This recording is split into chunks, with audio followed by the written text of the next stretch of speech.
حبيبنا وشفيعنا وقرة أعيننا سيدنا ومولانا محمد صلى الله عليه وآله وسلم وعلى آله وأصحابه أجمعين.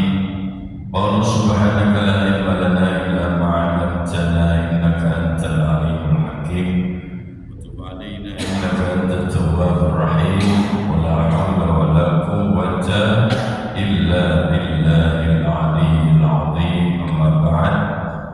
Bapak Ibu para jemaah yang dirahmati oleh Allah Subhanahu wa taala, alhamdulillah bersama-sama kita bersyukur kepada Allah Subhanahu wa taala atas segala anugerah serta kenikmatan yang senantiasa dihadirkan untuk kita sekalian. Utamanya malam hari ini Allah masih menempatkan iman dan Islam di dada kita. Allah pun masih berkenan menambahkan nikmat kesehatan zahiran wa batinan sehingga kita bersama-sama masih bisa istiqomah menjalankan aktivitas ibadah, melaksanakan amal-amal sholihah, bisa menunaikan sholat maghrib dengan berjamaah, kemudian kita sempurnakan i'tikaf kita dengan taklim. Mudah-mudahan apa yang kita laksanakan, ibadah kita, amal sholat kita, amal jariyah kita senantiasa diterima dan diridhoi oleh Allah Subhanahu wa ta'ala. Amin ya rabbal alamin. Salawat wassalam bersama-sama kita haturkan kehadiran junjungan agung beliau baginda Rasulullah Muhammad sallallahu alaihi wasallam yang telah menuntun kita serta memberikan keteladanan sempurna buat kita.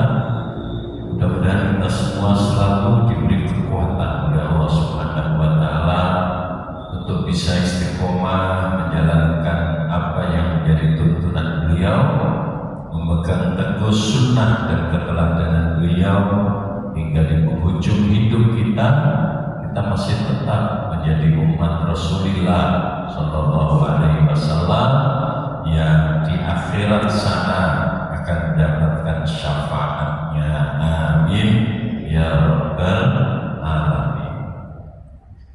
Bapak Ibu jemaah rahimakumullah, bersama-sama mari kita kaji apa yang menjadi dawuh-dawuhnya beliau baginda Rasulullah sallallahu alaihi wasallam. Bismillahirrahmanirrahim.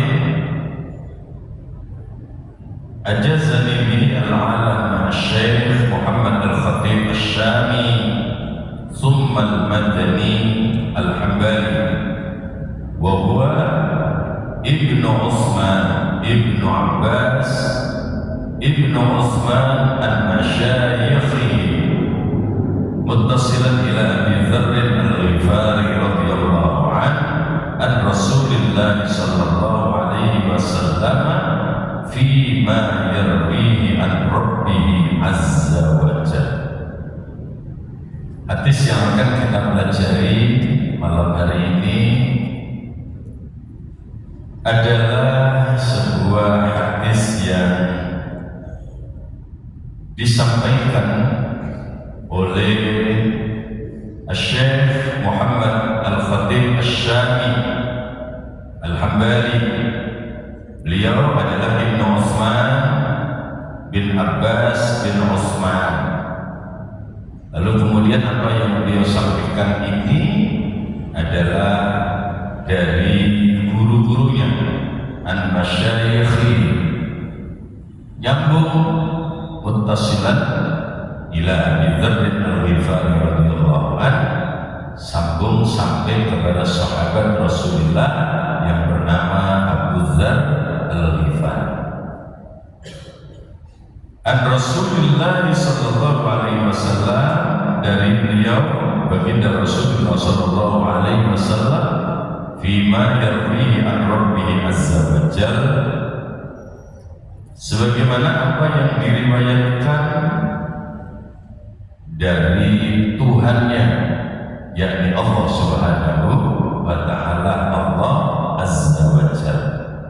Hadis ini menunjukkan posisi atau derajatnya sebagai hadis qudsi, karena Rasulullah menceritakan dawuhnya Allah Subhanahu wa ta'ala dengan kalimat langsung. Ya, saya pernah cerita bahwa hadis itu bermacam-macam, bertingkat-tingkat, ya. Derajatnya hadis itu juga bertingkat-tingkat. Hadis ini adalah hadis qudsi, di mana Rasulullah SAW menyampaikan apa yang diriwayatkan oleh beliau dari Allah Subhanahu wa ta'ala. Qala Allah ta'ala, ya ibadi inni haramtu zulma ala nafsi wa ja'altuhu bainakum muharraman fala tadhalam. Bagian pertama dari hadis ini memberikan pelajaran kepada kita tentang larangan berbuat zalim. Dan ini sudah pernah saya ceritakan bahkan lebih detail ketika kita berbicara tentang aspek-aspek yang menyangkut kezaliman itu sendiri, bahkan sampai pada tingkatan-tingkatan kezaliman. Sehingga saya tidak akan memperpanjang cerita atau keterangan yang berkaitan dengan bagian pertama dari hadis ini. Tetapi setidaknya menjadi pelajaran buat kita agar kita senantiasa waspada, senantiasa berhati-hati bahwa dalam kehidupan kita di dunia yang sementara bahkan sebentar sekali, ini betul-betul bisa kita jalani dengan sebaik mungkin tanpa kita kotori dengan perbuatan-perbuatan zalim. Baik perbuatan zalim itu yang berhubungan hanya dengan diri kita sendiri, ya, atau kezaliman itu berkaitan dengan orang lain, terutama yang kedua, yaitu kezaliman yang berhubungan dengan orang lain. Mari kita berusaha semaksimal mungkin untuk menghindari. Bicara karena apa itu didolimi, ya, ini kena cara kalau mater ya. Iya, kalau didolimi, timbangannya dolimi. Dan didolimi itu duit investasi, duit celengan. Didolimi itu duit celengan. Jadi celengan yang didolimi itu yang nggak susah, duit celengan. Ya kena dikeprok sesuai akhirat, ya, kena dikeprok sesuai akhirat. Tapi nek dolimi uang, nah niku ya celengan. Ya, celengan. Dan sing ngarep bahwa celengan dikeprok kanggo sakjane awake dhewe, dan sing nomor loro celengan dikeprok wong. Nah itu yang berbahaya sekali. Ya, sehingga beliau baginda Rasulullah SAW juga pernah cerita bagaimana orang di hari kiamat nanti bisa bangkrut walaupun dia punya catatan kebaikan yang cukup besar, tapi karena banyak melakukan kezaliman terhadap sesama yang sampai meninggal belum terselesaikan, maka tabungan pahalanya bisa habis karena besok akan diadili oleh Allah atas kezaliman yang dilakukan kepada orang lain. Nah ini sekedar pengingat untuk kita semua. Kemudian bagian yang kedua dari hadis ini, ya ibadi kullukum dhallun illa man hadaituhu fastahduni ahdikum. ini yang kedua, memberikan pelajaran kepada kita bahwasanya hidayah itu pada dasarnya adalah milik Allah Subhanahu wa Ta'ala semata. Kita semua yang disebut oleh Allah sebagai hamba, ya ibadi wahai hambaku, kullukum dhallun, tiap-tiap kamu sekalian adalah tersesat. Manusia itu kalau kita cermati di dalam keterangan yang ada pada ayat-ayat Allah Subhanahu wa Ta'ala di Al-Quran, itu banyak ciri-ciri negatif yang dimiliki oleh manusia. Bahkan saking banyaknya itu, lalu kemudian ada ayat yang mengatakan manusia itu kayak apa? Maka al-insanu zaluman jahulan. Jadi manusia itu kecenderungannya menurut Al-Quran itu zaluman jahulan. Allah menyebutnya seperti ini, cenderung dolim dan cenderung bodoh. Maka kalau kita matchkan dengan keterangan hadis ini, kullukum dhallun, sesungguhnya kita semua, kullukum, tiap-tiap kamu sekalian itu dhallun, pada dasarnya adalah tersesat. Illa man hadaitu, kecuali orang-orang yang diberi hidayah, kecuali orang-orang yang diberi petunjuk oleh Allah Subhanahu wa Ta'ala. Orang-orang yang diberi petunjuk oleh Allah Subhanahu wa Ta'ala akan bisa terbebas dari kesesatan. Makanya kenapa ketika kita sholat lalu kita baca Al-Fatihah, kalau mazhab Syafi'iyah, ya, mazhab Imam Syafi'i jelas baca Al-Fatihah di dalam sholat itu adalah bagian dari rukun sholat. Dan mau tidak mau kalau kita mengaku mengikuti mazhab Syafi'i, ya kita harus baca Fatihah. Nah, di dalam Al-Fatihah itu kita berdoa kepada Allah, ihdinas siratal mustaqim, ya Allah berikan petunjuk kepada kami, ya, petunjuk yang apa? Petunjuk seperti apa? Yaitu petunjuk ke jalan yang lurus. Jalan yang lurus itu kayak apa? Jalan yang lurus itu kemudian kita lanjutkan ayatnya, siratal ladzina an'amta 'alaihim, yaitu jalannya orang-orang yang senantiasa Engkau beri nikmat. Ghairil maghdubi 'alaihim, dan bukan jalannya orang-orang yang Engkau murkai, bukan jalannya orang-orang yang Engkau murkai. Waladhdallin, dan juga bukan jalannya orang-orang yang tersesat. Karena itu ketika manusia itu dikatakan oleh Allah Subhanahu wa Ta'ala, kullukum dhallun illa man hadaitu, tiap-tiap manusia, tiap-tiap kita sekalian ini adalah dhallun, tersesat, kecuali orang-orang yang diberi petunjuk oleh Allah Subhanahu wa Ta'ala. Karena itu kemudian Allah nyatakan fastahduni, maka mintalah petunjuk kamu sekalian kepadaku. Kita diperintah oleh Allah Subhanahu wa Ta'ala untuk meminta petunjuk kepadanya, ya Rabbi tutup dan Gusti Allah.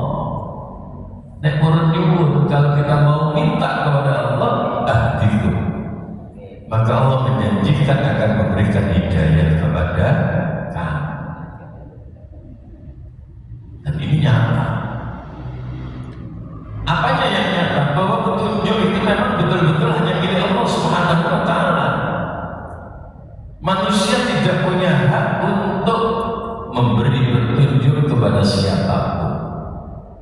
kecuali apa yang dikehendaki oleh Allah Subhanahu wa Ta'ala.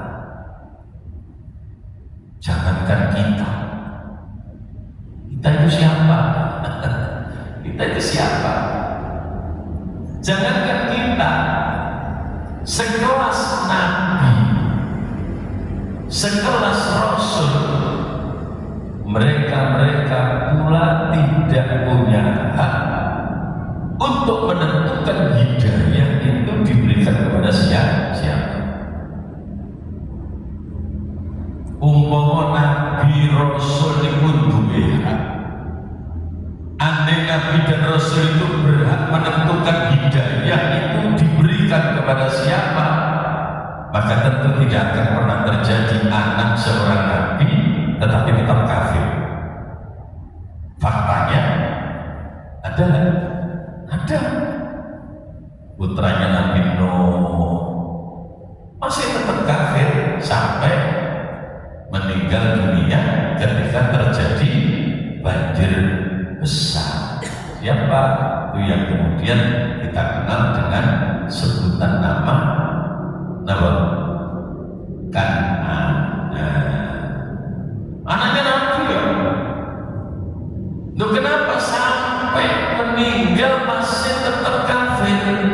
Bukankah dia anak Nabi?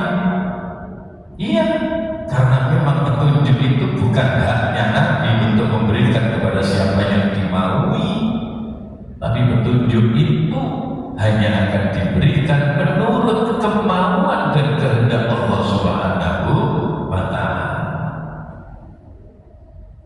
Andaikan Nabi itu punya hak untuk menentukan hidayah itu diberikan kepada siapa, rasanya tidak ada istri Nabi yang kafir.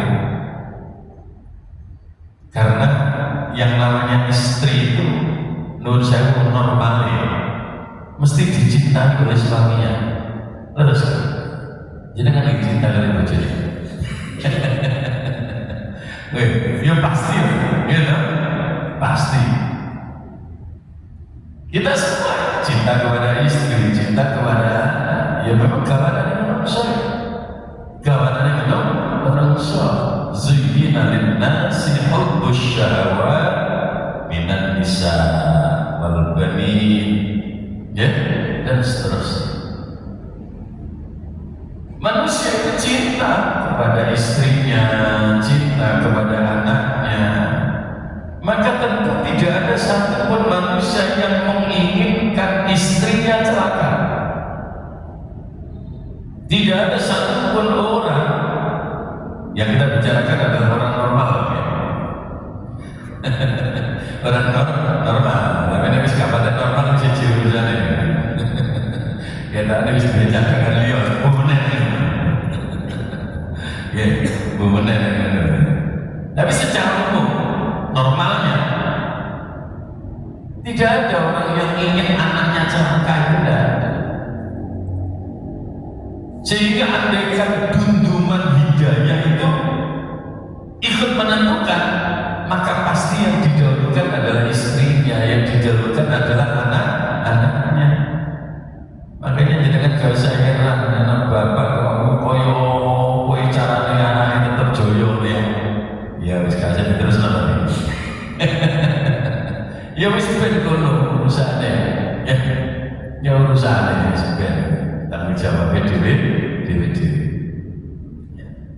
Tapi faktanya walaupun istri Nabi, walaupun anaknya Nabi, ada yang tetap kafir, ada yang tetap kafir, ada. Termasuk istrinya Nabi Nuh, termasuk istrinya Nabi Lut, itu kafir. Padahal dia istri Nabi. Ini merupakan petunjuk nyata bahwa Nabi pun tidak menentukan hidayah itu diberikan kepada siapa.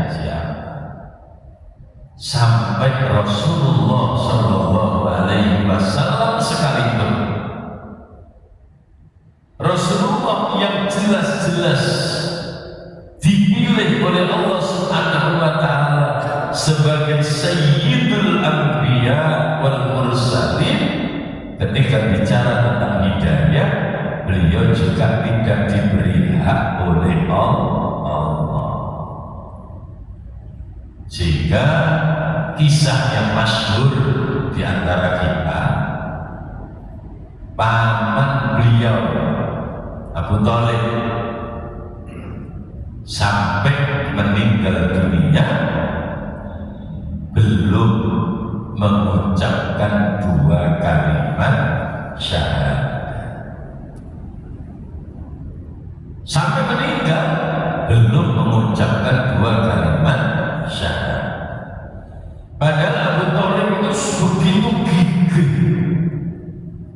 membela mati-matian Rasulullah Sallallahu Alaihi Wasallam. Sehingga karena Abu Thalib itu membela luar biasa kepada keponakannya yaitu Nabi Muhammad Sallallahu Alaihi Wasallam, maka sepanjang Abu Thalib masih hidup itu tokoh-tokoh kafir Quraisy tidak terlalu berani memusuhi Rasulullah Sallallahu Alaihi Wasallam. Ya tidak terlalu berani. Nah begitu Abu Thalib meninggal dunia dalam keadaan secara zahir belum mengucapkan 2 kalimat syahadat itu, Rasulullah Sallallahu Alaihi Wasallam tentu susah, sedih, tapi rasa sedih. Lawan paman yang biasa bela mati-matian. Dakwah Rasulullah itu dibentengi sedemikian rupa oleh Abu Thalib. Tapi sampai meninggal dunia ternyata belum bisa mengucapkan 2 kalimat syahadat. Betapa sedihnya Rasulullah. Tapi kesedihan Rasulullah ini kemudian diperingatkan oleh Allah Subhanahu wa taala. Apa peringatan Allah? Innaka la tahdi man ahbabta walakin Allah yahdi man yasha. Rasulullah diingatkan oleh Allah, innaka sesungguhnya engkau wahai Muhammad la tahdi man ahbabta, tidak akan bisa memberikan petunjuk walaupun kepada orang yang kau cintai. Nabi Muhammad saja tidak bisa menentukan petunjuk itu diberikan kepada siapa, bahkan kepada orang yang dicintai. Lalu kemudian siapa yang punya hak? Hanya Allah. Walakin Allah yahdi man yasha. Hanya Allah. Hanya Allah.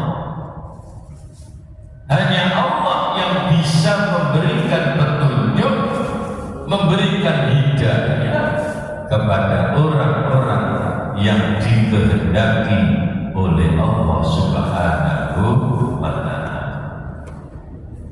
Maka ketika hidayah Allah itu dihadirkan kepada seseorang, sebengis apapun yang bernama Umar bin Khattab, sebengis apapun yang bernama Umar bin Khattab, ketika hidayah Allah turun masuk ke dalam hatinya, semangat untuk membunuh Rasulullah berubah 180 derajat menjadi memeluk Rasulullah dan masuk Islam. Kenapa? Allah yang memberikan hidayah. Maka kalau kita ingin selamat kepada Allah, maka mintalah petunjuk, mintalah hidayah kepada Allah Subhanahu wa ta'ala. Dewek-dewek ini lah yang kadang-kadang sadar dan dewek ini yang izin bolak-balik ketenggel laku nasihat. Gitu? Kita sadar bahwa kemana-mana kita masih sering terperangkap pada perbuatan-perbuatan mungkarat. Ya? Maka bagaimana supaya kita bisa menghindari itu?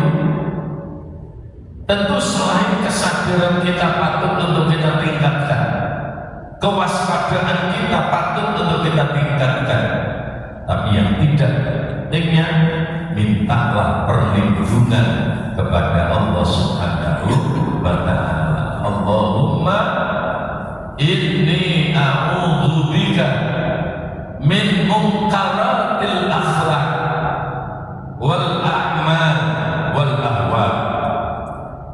Apa itu? Lu duka penting beliau. Ini duka penting. Apa nih? Allahumma inni a'udzubika min munkaratil akhlaq wal a'mal wal ahwa. Ya. Doa apa itu?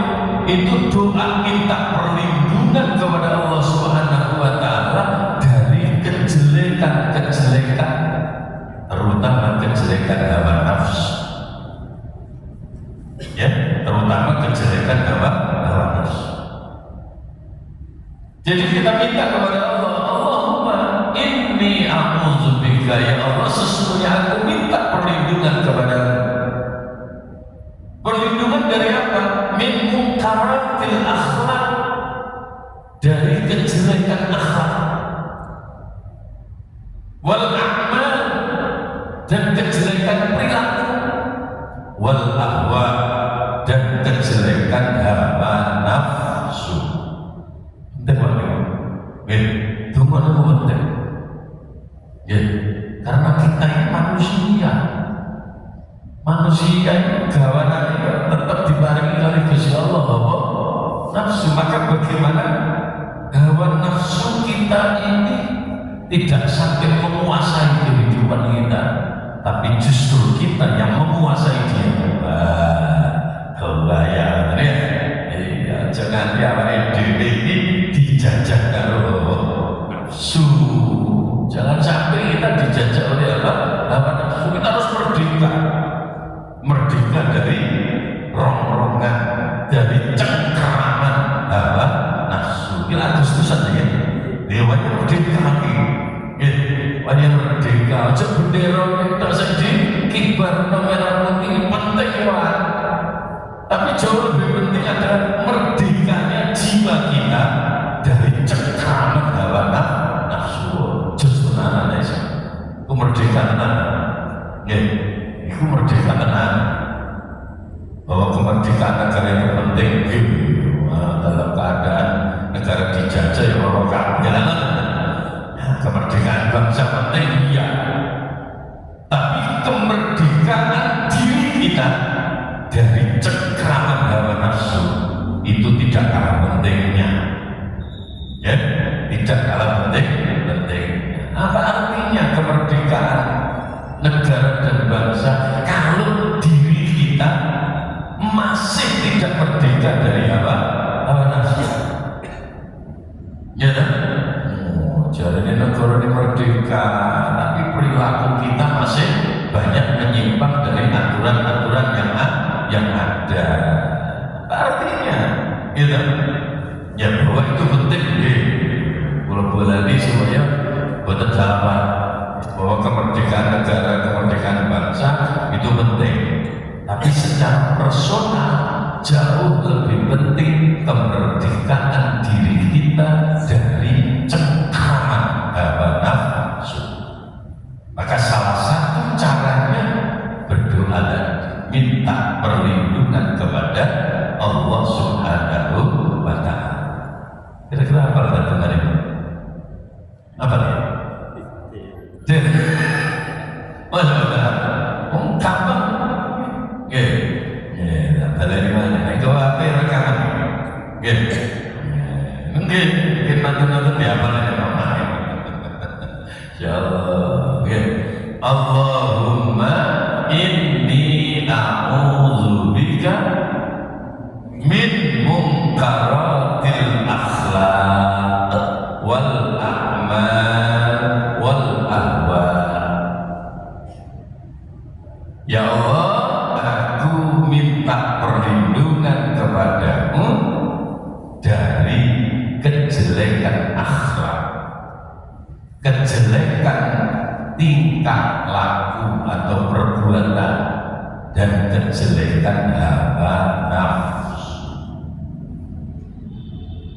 Tidak ada dungo coba balik bahwa ini asal dari sekontrasi anak orang. Jangan jadi jalan tahu ya. Ya beliau yang penting kan. Yang penting kan itu yang lalu jadi. Tapi yang jauh lebih penting itu tadi menyelamatkan diri kita dari rong-rongan, dari cengkraman hawa nafsu. Betul. Karena kita tidak punya daya apapun, kita tidak punya kekuatan apapun, tidak punya daya untuk melakukan kebaikan, tidak punya kekuatan untuk menghindarkan diri dari kemaksiatan, illa billah, kecuali dengan pertolongan Allah Subhanahu wa Ta'ala. Maka kita minta kepada Allah, minta pertolongan kepada Allah, minta perlindungan kepada Allah. Ya rezeki ada, ya jalan rezeki dan Gusti Allah, ya jalan orang-orang. Betul apa-apa, jadi awak dia butuh ya, awak dia butuh, ya tetap tuh.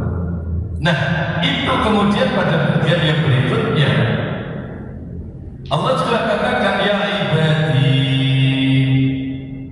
kullukum ja'i'un illa man at'amtuhu fastaqimuni ut'imkum, kata Allah.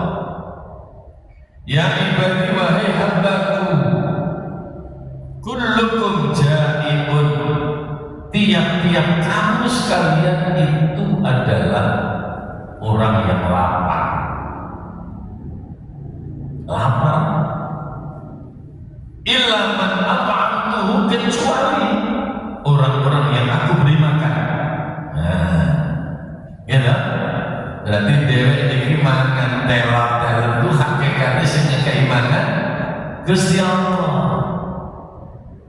Senajan wasilah bermacam-macam, tapi hakikat apa yang kita makan itu adalah pemberian dari Allah Subhanahu wa Ta'ala. Kok ngoten? Lah gambare kan sopo yang dhewe itu dalam bayi lahir. Nggih. Gambare kan sopo yang dhewe waktu dalam bayi lahir iso apa? Nggih ta? Iso. Insyaallah udah sakit apa? Nggih. Bisa kok nangis kalau nangis. Nggih ta? Nangis, wedi ya, nangis. Terus pokoke nangis. Ya iso apa? Artinya apa yang kita miliki dalam kehidupan ini pada hakikatnya kita tidak punya apa-apa. Kekuatan apa yang kita punya dalam hidup ini hakikatnya kita tidak punya apa-apa. Kayak bayi lahir itu.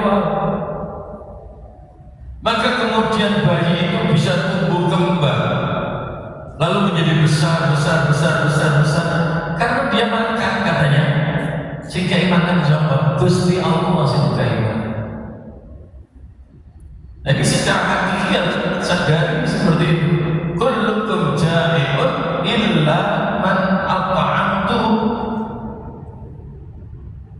Tiap-tiap kamu sekalian itu adalah orang yang lapar, kecuali orang yang diberi makan oleh Allah Subhanahu wa Ta'ala.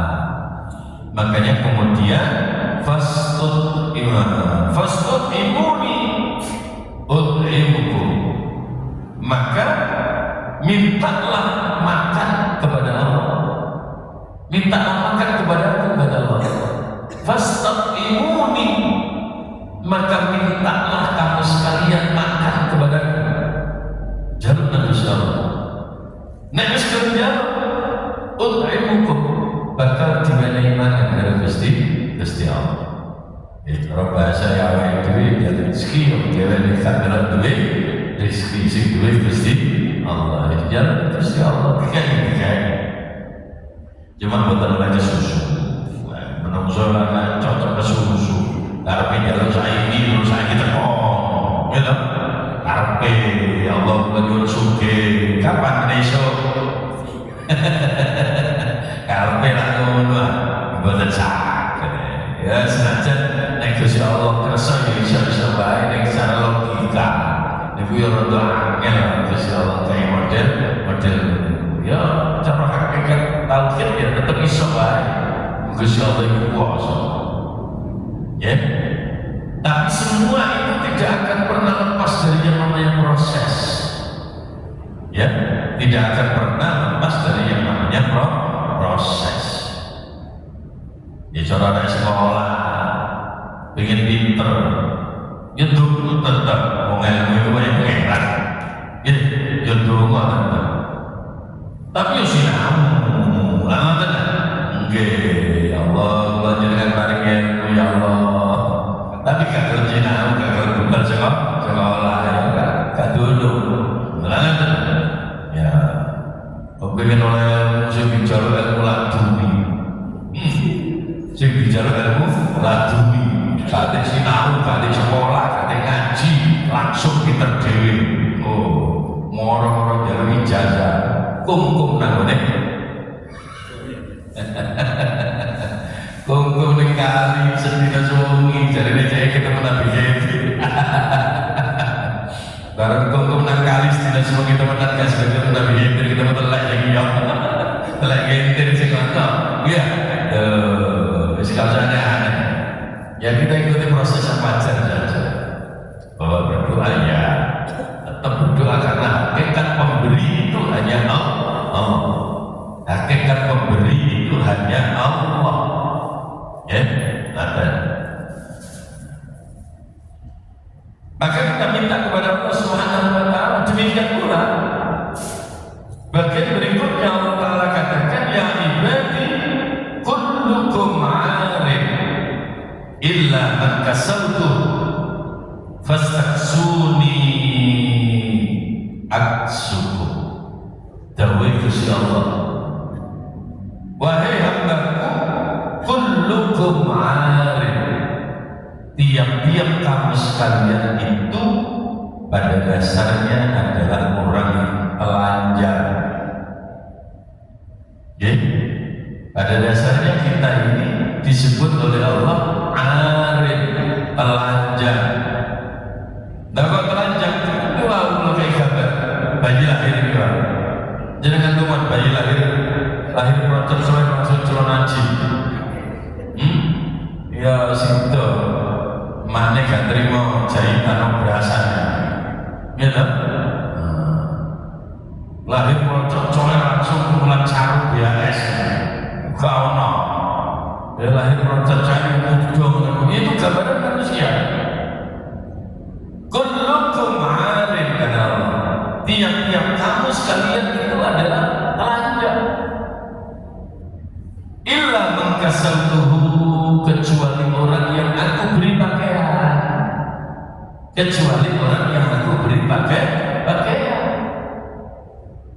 Karena itu kemudian kata Allah, fastaksuni, maka mintalah pakaian kamu kepadaku, aksukum, maka aku akan memberikan pakaian kepadamu. Jadi kalau kita butuh apa-apa, ya coba jalan dengan buat sing aneh-aneh, dengan suki mayu menurut kami, belakang lah, gitu. Dengan suki ketemu nangkut, kepengen suki dan ada gunung Surawiti. Insyaallah. Kadang-kadang yang dalam menurutku ya ketunggu ya ketunggu tercetak banget. Ya Allah, lo mana takut ya Islam gimana? Di sini mana lo takut ya Islam. Katanya ya Islam. Ya syahadat barang. Masya Allah. Eman ya maksudnya. Eman syahadat. Dan kemudian dikotori dengan perbuatan-perbuatan syirik yang seperti itu. Jangan minta kepada Allah Subhanahu wa taala, jangan minta kepada yang lain selain Allah. Ada. Kemudian ya ibadi innakum tukhti'una bil-laili wan-nahar wa anna aghfiru dzunuba jami'a fastaghfiruni aghfir lakum. Ini ya menjadi apa istilahnya harapan kita. Allah Subhanahu wa taala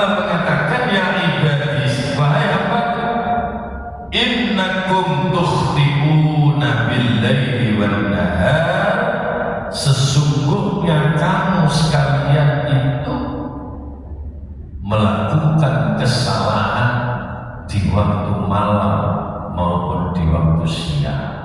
Artinya menungso niku murah-marik ketubruk salah, murah-marik ketubruk dosa. Kadang-kadang sengaja, kadang-kadang gak sengaja. Untuk komai berangkat pamit bojone, ape ning ndi Mas? Ape budal jalan. Nanti nang masjid. Lho ngono ku yo kober. Pas mlaku dadak ono cewek liwat klemis pisan. Ngono ku yo kira-kira merem mencicil. Kira-kira. Aku gak bilang. Aku gak ngarang gitu. Ya Allah, artinya apa? Kita berangkat menuju sesuatu yang baik pun, ada maksudnya, ya. Kita berangkat menuju ke tempat yang baik sekalipun, kadang-kadang di tengah jalan izin ketubruk maksiat, izin ketubruk dosa. Jika Allah mengistilahkan innakum tukhti'un billaili wan nahar, sesungguhnya kamu sekalian itu berbuat salah baik di waktu malam maupun di waktu siang. Tapi kula jenengan dikai kabar gembira oleh Allah, wa ana aghfirudz dzunuba jami'a, tapi saya kata Allah, aku akan mengampuni segala dosa-dosa. Allah yang mengampuni segala macam dosa. Karena itu kemudian fastaghfiruni aghfir lakum, mintalah pengampunan kepada Allah, maka niscaya Allah akan memberikan ampunan kepada kita.